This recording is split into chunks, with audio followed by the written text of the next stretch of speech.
Bismillahirrahmanirrahim. Alhamdulillahirabbil alamin. Assalatu wassalamu ala asyrafil anbiya'i wal mursalin nabiyina Muhammadin wa ala alihi wa ashabihi ajma'in. Rabbi shrah li sadri wa yassir li amri wahlul 'uqdatam min lisani yafqahu qawli. Bapak-bapak dan ibu-ibu, assalamualaikum warahmatullahi wabarakatuh. Ya, alhamdulillah pada kesempatan kali ini kita bisa diberi nikmat untuk dapat berkumpul di tempat yang indah ini. Kalau yang tertulis di dinding ini namanya Plaza Bias ya, Bapak-bapak dan ibu-ibu sekalian. Tapi Plaza Bias ini cuma tempat ibu-ibu duduk. Nah, yang di samping ini, kalau dulu mungkin ada yang punya anak batita, dulu batita tempatnya di sini dan pelangnya nampaknya belum dicabut. Tapi sekarang sudah berpindah. Warmindo. Oh ya. Itu yang pengen kita hidupkan lagi kayaknya. Ya, tapi Bapak dan Ibu sekalian, mungkin sebagian ada yang belum dapat informasi ini bangunan apa. Ini adalah gedung perpustakaan dari Literacy Forum. Jadi kita sering disebut dengan LIFO. Ini sebuah perpustakaan. Ya, perpustakaan swasta, cukup besar juga karena sudah 2 lantai. Jadi ini perpustakaan yang dibangun atau bukan dibangun ya, dibuka launchingnya kemarin tahun 2022. Betul ya? Ya, tahun 2022 ini sudah 2 tahun. Nah, ini perpustakaan ini tidak hanya menjadi tempat baca, tapi dia juga merupakan tempat untuk apa? Bagi orang-orang yang pengen riset, kemudian ya mendalami banyak hal, ya bukunya bermacam-macam, mulai dari ya semuanya berbagai tema. Nanti monggo di lain kesempatan atau nanti bisa bapak-bapak dan ibu-ibu bisa mengunjungi sendiri. Nah, yang spesial dari LIFO ini adalah di lantai bawah itu ada rak-rak baru. Jadi ada sebuah tempat yang diberi nama Kitab Center. Oh ya, saya belum memperkenalkan diri ya. Jadi Literacy Forum ini dipimpin oleh seorang direktur namanya Mas Yusuf, kebetulan adik saya sendiri. Nah, saya sebagai co-directornya, saya sebagai wakil direkturnya. Kebetulan juga yang mengawal tadi yang di lantai bawah itu kita sebut dengan Kitab Center. Kitab Center itu apa, Bapak-bapak dan Ibu-ibu sekalian? Jadi tadi LIFO itu tidak hanya buku-buku yang berbahasa Indonesia, berbahasa Inggris atau berbahasa lain mungkin, tapi ada juga kitab-kitab milik para ulama. Nah, saya diamanahkan untuk berbicara tentang ulama. Ini ada sebagian, ya cuman karena tadi ada ancaman hujan. Bagi yang senang dengan buku, kayaknya sama-sama tahu bahwa musuh terbesar buku adalah air. Kalau masih debu, masih bisa dilap. Tapi kalau sudah kena air itu, aduh. Nah, itu. Nah, maka ini sebagian dari buku-bukunya. Buku-buku apa saja Bapak-bapak dan Ibu-ibu sekalian? Jadi buku karya para ulama berbahasa Arab, asli ya, berbahasa Arab, dan mencakup banyak tema. Ya, karena kita menginginkan LIFO ini tidak hanya sebagai perpustakaan yang wujudnya ya benda mati, tapi dia menjadi inspirator keilmuan. Saya beri satu contoh deh. Maksudnya inspirator keilmuan bagaimana? Jadi di dalam kitab-kitabnya para ulama itu tentu banyak ilmu ya. Banyak ilmu yang mana ilmu itu kita butuhkan untuk memahami dasar agama kita, yaitu Al-Quran dan Sunnah atau hadis gitu. Nah, kita tidak bisa memahami sendiri tanpa memiliki kecakapan bahasa Arab dan lain sebagainya. Bahkan yang bisa bahasa Arab pun ternyata juga masih membutuhkan banyak ilmu lain. Nah, oleh karenanya kita yang hidup di abad ke-15 Hijriah ini itu banyak memanfaatkan kitab-kitab karya para ulama. Nah, ini ada contoh sebagiannya. Baik, sebelum ke sana nih,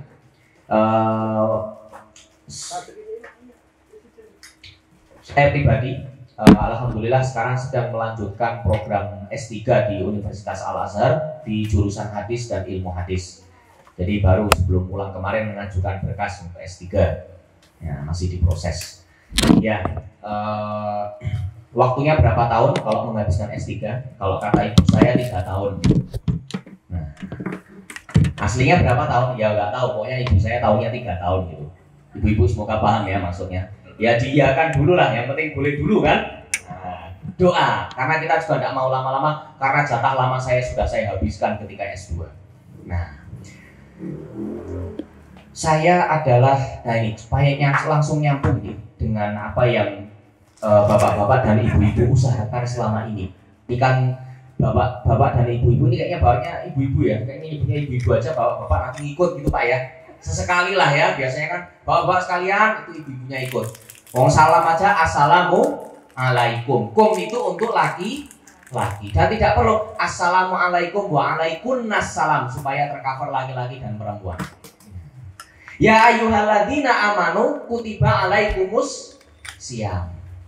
Amanu itu untuk laki-laki, bapak-bapak dan ibu-ibu sekalian. Kalau perempuan itu aman. Nah, tapi kaidahnya kalau ada perintah untuk laki-laki, selama tidak ada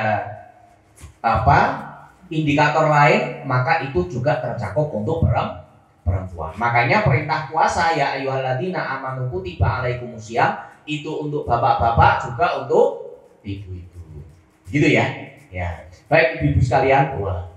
Jadi saya mendapat kesempatan untuk belajar Universitas Al-Azhar, dan Universitas Al-Azhar itu kalau ditanya usianya sudah berapa, mungkin ada yang pernah dengar sudah lebih dari 1000 tahun. Dan itu 1000 tahun betulan. Ya. 1000 tahun kemudian jumlah mahasiswanya berapa? Ya kalau diurut dari dulu, ya enggak usah yang dari dulu ya. Yang sekarang saja itu mungkin ada 500-an ribu dari orang Mesir sendiri dan dari berbagai belahan dunia. Nah, saya di S2 dan S3 kalau di sana bayarnya berapa? UKT-nya berapa? Nah, kan gitu ya. Nah, ada namanya UKT. Di sana bisa dibilang tidak ada UKT. Jadi gratis. Pernah ada beberapa tahun kita disuruh bayar sebagai tanda serius, karena gratis kan akhirnya banyak yang masuk dengan berbagai niat ya, niat dan motivasi. Wah, supaya serius ya udah disuruh bayar aja. Itu pun tahun 2021 lalu bayar pun peraturan yang meminta mahasiswa untuk bayar dan bayarnya cuma setahun sekali, itu saja kalau dirupiahkan tidak sampai 2 juta. Luar biasa ya, murah sekali. Itu pun di tahun 2021 peraturan itu dicabut, ya sudah sekarang balik gratis lagi. Yang lucu, peraturan dibuat 2021 tapi diberlakukannya sejak 2000, mungkin banyak yang bilang 2022 karena kan biasanya peraturan terapkan tahun depan. Enggak, diterapkan sejak 2020. Jadi yang sudah kadung bayar boleh diminta lagi. Bacanu lumayan. Apakah Mas Musa meminta lagi? Tidak. Bukan karena apian, karena saya ada beberapa yang kurang. Jadi, nah itu yang kemarin kelebihan itu tinggal di itu saja. Ya, hitung-hitungan. Ya, dari mana lembaga seperti Al-Azhar? Kemudian kalau mungkin ada yang punya ponaan atau kenal di Madinah misalnya, atau di Mekah atau di tempat yang lain, rata-rata komentarnya sama, di sana kuliah gratis. Ya. Persoalannya bukan gratis, soal gratisnya, tapi ya di sana masih sangat idealis, diajar oleh profesor-profesor kaliber dunia, dan bisa dibilang orang-orang paling alim di bidangnya. Tapi ya itu tadi, tidak maksud saya gratis. Nah pertanyaannya dibiayai dari mana gitu? Karena saya yakin bapak-bapak dan ibu-ibu sudah sangat paham tidak ada pendidikan gratis. Harus nopo mboten? Betul. Yang ada adalah yang bayar siapa. Nah, apakah yang bayar wali siswa atau siapa? Itu pembicaraannya seperti itu. Nah bapak-bapak dan ibu-ibu sekalian, yang membiayai Al-Azhar itu adalah wakaf. Dan Al-Azhar kalau di suatu saat mungkin ada yang minat untuk liburan ke Mesir, biasanya orang umroh kemudian plus Mesir atau cuma sekedar ke Mesir, bisa main ke Masjid Al-Azhar, di sana tidak ada kotak infak bapak-bapak dan ibu-ibu sekalian. Apalagi Jumatan terus nanti muter sambil ngantuk gitu. Loh, apa ini? Nah, kemudian diputar, tidak ada. Baru ada tahun kemarin kotak infak, itu pun penggalangan dana untuk Gaza supaya mengajak masyarakat ayo pada terlibat supaya jadi syiar juga. Ya padahal tanpa itu pun sudah ngirim, saya tidak tahu apakah berita ini sampai di Indonesia. Sudah puluhan kontainer dari Al-Azhar sendiri ya, bukan dari Mesir, bukan dari bantuan negara-negara lain. Berapa kontainer, bukan cuma sak mobil makannya bias itu. Nah, tapi berkontainer-kontainer sudah dikirim ke sana. Nah, tapi dibuat tadi kotak itu tadi untuk ya masyarakat supaya ikutlah berpartisipasi.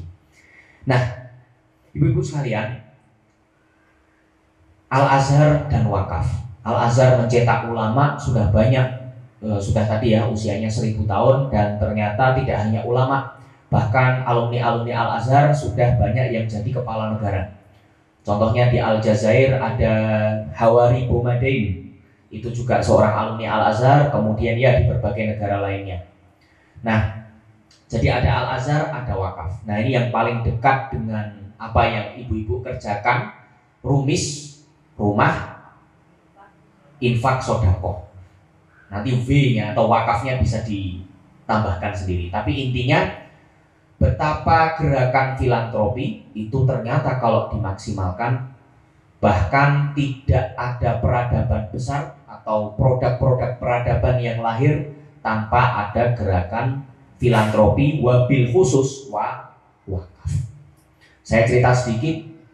Kalau ditanya bisa nggak kita mengakses pengetahuan tentang wakafnya Al-Azhar, kebetulan ada salah seorang senior kami yang concern di bidang wakaf, mungkin kalau pernah tahu, punya lembaga namanya ASFA, As-Salam Fil Alamin, punya pondok Tazaka, itu senior kami di Kairo dulu. Nah, beliau bilang wakafnya Al-Azhar itu tidak dibuka untuk umum. Dan sekali lagi tidak ada kotak infak di Al-Azhar.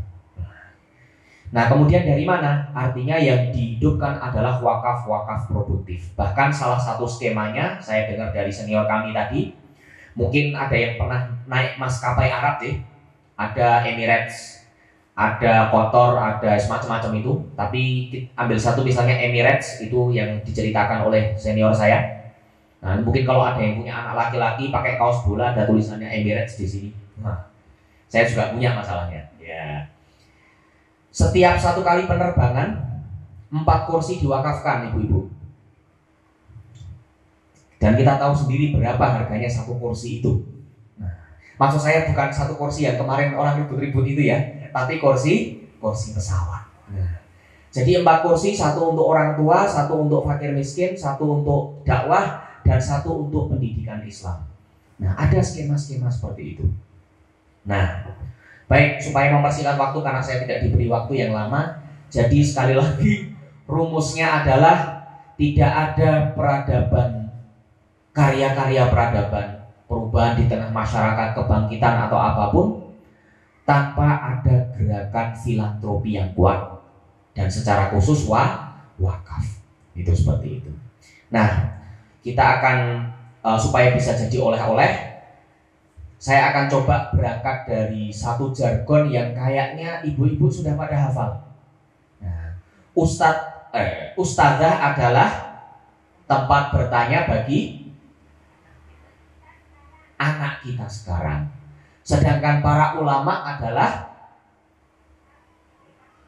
ini pengurus baru ya. Oke. Maaf.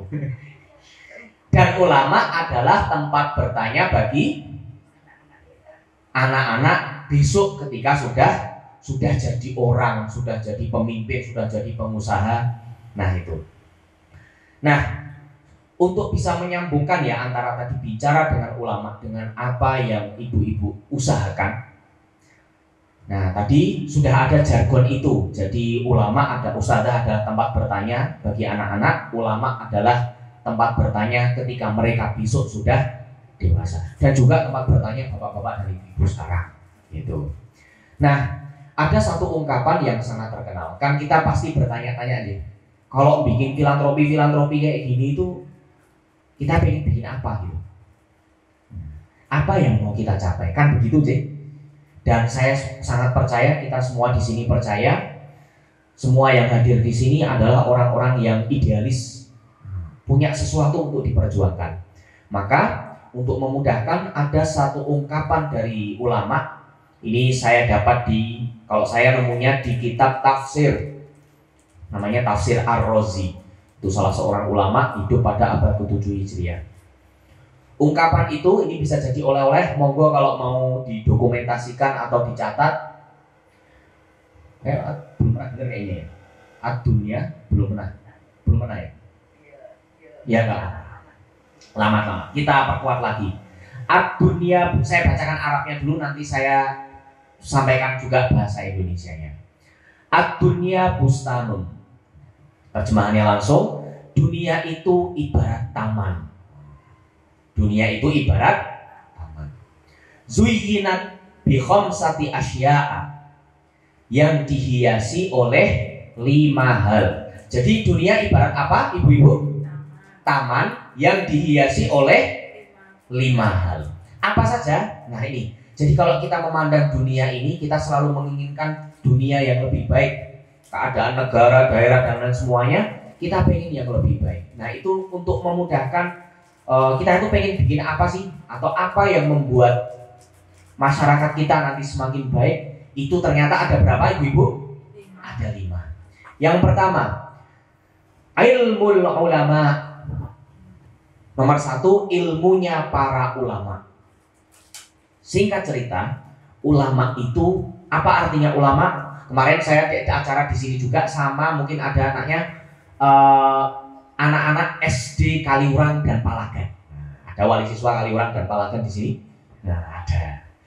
Kelas 4 dan kelas 6. Insya Allah ini baik Bu. Jadi bukan 4 sampai 6. Nah itu. Jadi saya tanya ulama itu apa? Macam-macam jawabnya. Yang ceramah, yang begini. Ya memang kadang ulama itu berceramah, tapi tidak semua ulama juga ceramah ternyata. Nah intinya ulama itu kalau secara bahasa diambil dari kata alim. Alim itu artinya orang yang pakar, ilmunya sudah mendarah daging. Jadi misalnya, mohon maaf mungkin di sini ada yang akademisi deh, S2 atau S3 atau menjadi dosen atau sedang berusaha menjadi guru besar. Nah, orang yang menjadi pakar di bidangnya, menempuh satu kegiatan pendidikan tertentu, itu disebut ulama. Nah, kalau di Indonesia mungkin ulama identik dengan ilmu agama. Ya betul juga, karena sudah menjadi istilah di masyarakat kita. Akan tetapi kalau maknanya secara bahasa, atau begini, kalau di Arab sana atau misalnya di Mesir nyebut astronom, itu bahasa Arabnya apa? Astronom bahasa Arabnya adalah ulama ul falak, ulama ilmu astronomi. Falak itu ya bahasa Arabnya ilmu astronomi. Kalau ulama atau profesor di bidang fisika atau pakar fisika, ulama fisika. Kalau teknik, ulama ul handasah. Jadi arti sebenarnya dari ulama adalah orang yang pakar. Nah, jadi mungkin dulu ketika kuliah deh, ibu-ibu, para dosen, para guru besar, mereka adalah ulama di bidang masing-masing. Ya ada yang manajemen, ekonomi dan lain sebagainya. Itu. Jadi tadi dunia ini bisa dihiasi dengan ilmunya ulama, maksudnya ilmunya para pakar. Nah, dan kalau kita ngupdate di beberapa toko buku bertahun-tahun lalu ya, itu sekarang sudah ada buku berjudul The Death of Expertise, matinya kepakaran. Saya pernah lihat Bu di Twitter itu ada piramida, yang paling bawah itu lulusan SD, lulusan SMP, lulusan SMA, yang paling pucuk apa Bu? Misalnya piramida pendidikan, yang paling bawah lulusan SD, atasnya lulusan SMP, lulusan SMA, lulusan S1, kira-kira yang paling pucuk apa? Ada yang jawab profesor S3, saya kira juga begitu. Ternyata masih ada yang lebih pucuk lagi. Apa itu? Orang dengerin podcast.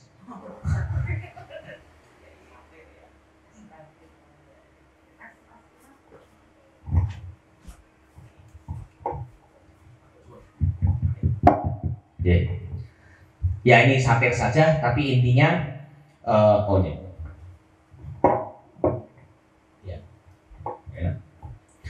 ya sedikit penekanan berarti orang beragama itu juga ada pakarnya. Dan pakar itu kita semua sudah sama-sama tahu lahir dari sebuah sistem pendidikan. Jadi ya kalau ditanya itu anaknya Billy ya nomor 1 kok nggak pulang-pulang, karena sedang itu.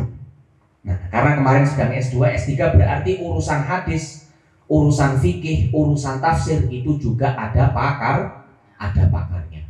Faktanya memang di Al-Azhar itu ada profesor di bidang tafsir, profesor di bidang hadis dan lain sebagainya. Nah, itu yang pertama ya, ilmunya para ulama. Kemudian saya percepat, yang kedua, adlul umara, adilnya para pemimpin. Itu yang kedua. Kemudian yang ketiga, ibadatul abid, ibadahnya para ahli ibadah.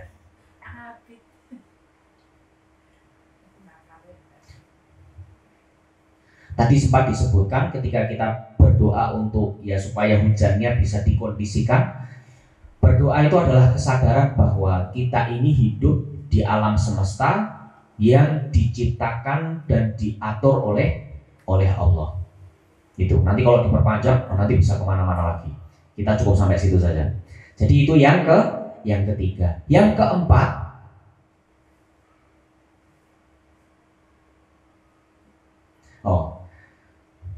amanatut tujar, artinya adalah amanahnya para pedagang, pengusaha yang punya startup dan lain sebagainya.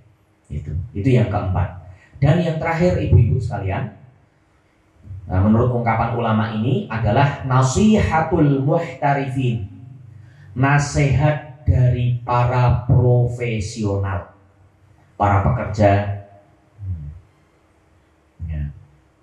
Termasuk masuk di dalamnya nasihat adalah profesionalismenya mereka dan lain sebagainya. Dan rasa-rasanya dunia ini akan semakin baik atau baik ketika kelima hal itu bekerja dengan baik. Gitu deh. Ya.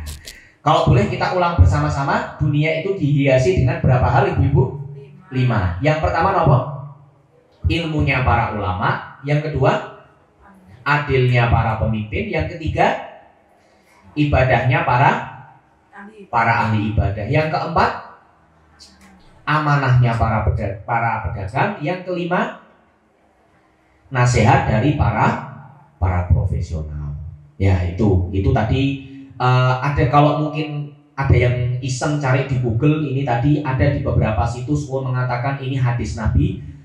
Kayaknya ini bukan hadis Nabi, tapi lebih tepat perkataannya para ulama. Begitu. Nah, supaya ada kaitannya dengan LIVO, nah kita ingin menyoroti sedikit tentang sisi keilmuan atau keilmiahan para ulama. Jadi sekali lagi hubungannya dengan apa yang diusahakan oleh ibu-ibu Rumis, jadi sebuah gerakan filantropi ya. Dan gerakan filantropi itu tidak hanya berbicara tentang bagaimana mengentaskan kemiskinan dan lain sebagainya, tapi jauh lebih besar dari itu, yaitu membangun peradaban. Dan kita menginginkan peradaban kita dibangun atas berapa hal tadi? 5 hal tadi itu. Baik, untuk ilmunya para ulama, kita ya sering jadi bahan pembicaraan di Indonesia atau di berbagai belahan dunia. Itu ya ilmu agama itu memang apa ya, jalan orang untuk mulia gitu. Nah, ada sebuah ungkapan Ali bin Abi Thalib mengatakan bahwa ya ilmu itu sangat mulia. Buktinya apa? Orang-orang yang tidak berilmu itu juga pengen disebut ulama, ya kan? Karena ilmu itu sangat mulia. Nah, ini kita akan coba menggali sedikit deh ibu-ibu sekalian. Jadi tentang bagaimana ilmunya para ulama ini sedikit saja. Ya, Jadi yang paling terkenal dari ulama itu adalah mereka produktivitasnya, salah satunya deh. Ya kalau pernah lihat dimanapun itu, jadi kalau ulama nulis kitab itu katanya belasan jilid. Nah ini ada coba, ya. Jadi ibu-ibu sekalian, monggo ini ya. Kalau zaman sekarang kita ini hidup sudah ada mesin cetak, bahkan sudah tidak lagi bicara mesin cetak karena semua sudah ada PDF-nya. Nah itu sekarang sudah ada e-book, ada harus macam-macam itu. Kalau dulu para ulama itu menulis bukunya itu tentu dengan tulisan tangan. Yang itu nanti kalau dia awet bisa sampai di zaman sekarang sering disebut sebagai manuskrip. Nah manuskrip itu adalah buku tulisan tangan. Dan bukan manuskrip, manus itu dari manusia, skrip itu artinya buku. Oh itu tidak seperti itu gitu. Ya setidaknya saya belum pernah nemu yang mendefinisikan manuskrip seperti itu. Nah ini monggo kalau mau dipersani, ini izin ya. Ini adalah salah satu sampel permisi. Ya mungkin ibu-ibu yang lain bisa melihat. Ini jadi kitab-kitab yang ada di hadapan ibu-ibu sekalian, termasuk yang di dalam sana, itu dulu bentuknya seperti ini. Nah ini monggo. Ya, ada yang mau coba untuk membaca? Nah, ini buku apa? Ini buku, salah satu buku usul fiqh, itu salah satu ilmu yang bahas tentang metodologi bagaimana memahami Quran. Nah, ini salah satu bukunya. Jadi bentuknya dulu seperti itu. Nah, kemudian dan dulu belum ditemukan mesin cetak sih. Kalau sekarang orang bilang, oh ada Sahih Bukhari, ada kitab fikih yang macam-macam itu, aslinya dulu bentuknya seperti itu. Dan itu termasuk yang tulisannya agak bagus, ibu-ibu sekalian. Itu termasuk yang agak bagus. Bagaimana dengan yang tidak bagus? Wah, nanti kapan-kapan semoga bisa lihat. Nah, ini saya ada beberapa buku di depan ibu-ibu sekalian. Jadi misalnya ini. Ya. Yang saya pegang ini adalah kopi dari manuskrip Sahih Bukhari. Oh, bukan manuskrip, mohon maaf. Jadi, kalau pernah dengar kitab Sahih Bukhari, oh katanya kitab hadis tulisan Imam Bukhari. Dulu Imam Bukhari menulis tangan. Kemudian kalau ingin menggandakan gimana? Kalau kita sekarang tinggal pergi ke toko buku, bahkan tinggal download PDF-nya gitu. Nah, kalau orang dulu ingin menggandakan, caranya adalah disalin. Jadi ditulis ulang. Dan memang ada pekerjaan, kalau sekarang namanya tukang fotokopi, dan tinggal berapa mas? Plastik gitu tiba-tiba sudah keluar sendiri, bahkan sudah di staples. Kalau dulu orang itu kalau ingin menggandakan kitab perginya ke nusakh atau para penyalin. Jadi kalau kitabnya 15 jilid bagaimana? Ya disalin semuanya dari awal sampai akhir, iya gitu. Nah, dan ada yang menggembirakan. Ya kadang-kadang penyalin itu agak curang gitu. Jadi, ya supaya harganya jadi lebih mahal, tulisannya dibesar-besarkan. Nah, dan ada motivasi juga. Jadi dulu orang nulis kitab diberi hadiah sama khalifah. Dan hadiahnya itu adalah emas seberat kitabnya. Dan kayaknya ibu-ibu sudah tahu bagaimana caranya supaya dapat emas lebih banyak. Itu. Jadi tulisannya dibesarkan, kemudian nanti supaya emasnya lebih banyak. Nah yang mungkin saya pegang dari sini saja ya. Ini adalah naskah Sahih Bukhari. Jadi di zaman Turki Utsmani, ibu-ibu sekalian, itu ada satu proyek, kita pengen menyatukan cetakan Sahih Bukhari. Maksudnya gimana? Dulu Sahih Bukhari yang ditulis tangan itu kan akhirnya salinannya banyak ya. Akhirnya semua salinan itu dikumpulkan. Akhirnya ada proyek di Universitas Al-Azhar. Itu dipimpin oleh Grand Syekhnya, pemimpinannya namanya Syekh Hasunah An-Nawawi, mengumpulkan belasan ulama, kemudian meneliti Sahih Bukhari. Ini hasilnya, ini salah satunya. Nah, dan yang namanya manuskrip, ini cerita sedikit ya. Jadi manuskrip itu tidak hanya ada di Mesir, tidak hanya di Arab Saudi, tapi saya pernah dapat info di Jerman itu indeks manuskrip hadisnya saja itu 40 jilid. Indeksnya saja ya. Itu yang pertama. Kemudian di Irlandia itu ada perpustakaan namanya Chester Beatty di Irlandia sana. Kalau kata dosen saya itu adalah perpustakaan Al-Azhar cabang Irlandia. Kok bisa? Karena di era kolonialisme dulu, jadi ya zaman-zaman kolonialisme itu ya negara-negara Arab akhirnya pertahanannya runtuh. Nah, para penjajah selain menjajah berkuasa secara politik, dia juga mengambil banyak sekali buku-buku atau manuskrip, kemudian dibawa ke Eropa. Nah, itu. Jadi kalau di Indonesia yang diambil ada apa? Patung dan lain sebagainya itu. Nah, tapi selain itu juga yang diambil adalah naskah-naskahnya. Nah, sehingga ya itu tadi di Irlandia misalnya itu banyak naskah-naskah yang ada tulisannya wakaf milik Jami' Al-Azhar dan lain sebagainya. Gitu ya. Nah, ya kalau ditanya berapa jumlah manuskrip umat Islam, ya ini saya belum nemu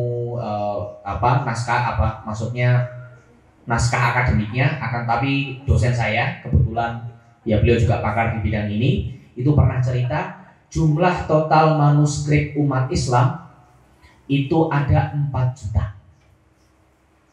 Kalau peradaban barat jumlahnya berapa manuskripnya? Kira-kira berapa, Bu? 400.000. Jadi banyak mana? Masih banyak kita. Ya, jadi kita ini sebenarnya juga umat yang sangat produktif juga. Nah itu. Tapi yang jadi masalah adalah betapa banyak naskah-naskah itu yang belum jadi buku seperti ini. Nah itu. Nah makanya dosen-dosen kami di Al-Azhar itu sering menyuarakan ya kepada, mungkin ada yang punya saudara atau apa diplomat, kalau ada diplomat yang dapat tugas di Amerika, di Eropa dan lain sebagainya, coba punya usaha untuk membeli, karena nggak mungkin minta gitu, membeli setidaknya mengkopi naskah-naskah umat Islam yang ada di Eropa sana. Gitu.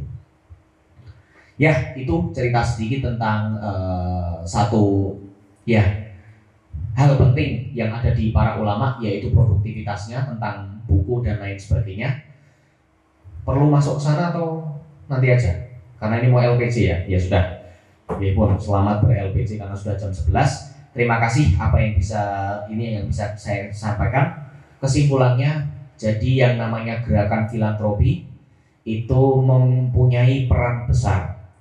Mengentaskan kemiskinan dan lain sebagainya itu salah satu bab saja di bidang gerakan filantropi, dan itu bukan kemudian tidak penting sih. Nah, akan tapi kalau kita pengen lihat gerakan besarnya, peradaban ini tidak akan mungkin tegak tanpa gerakan filantropi, khususnya wakaf. Dan salah satu buktinya Al-Azhar, tempat saya dan teman-teman yang lain sekolah, itu hidup melalui gerakan wakaf. Dan yang terakhir tadi, apa yang mau kita bangun? Kita pengen membangun taman di dunia ini yang dihiasi oleh berapa ibu-ibu? 5 hal ya. Tadi sudah dicatat semua, saya tidak perlu mengulang kembali. Saya akhiri dulu. Subhanakallahumma wa bihamdika asyhadu an la ilaha illa anta astaghfiruka wa atubu ilaik. Kurang lebihnya kami mohon maaf. Assalamualaikum warahmatullahi wabarakatuh.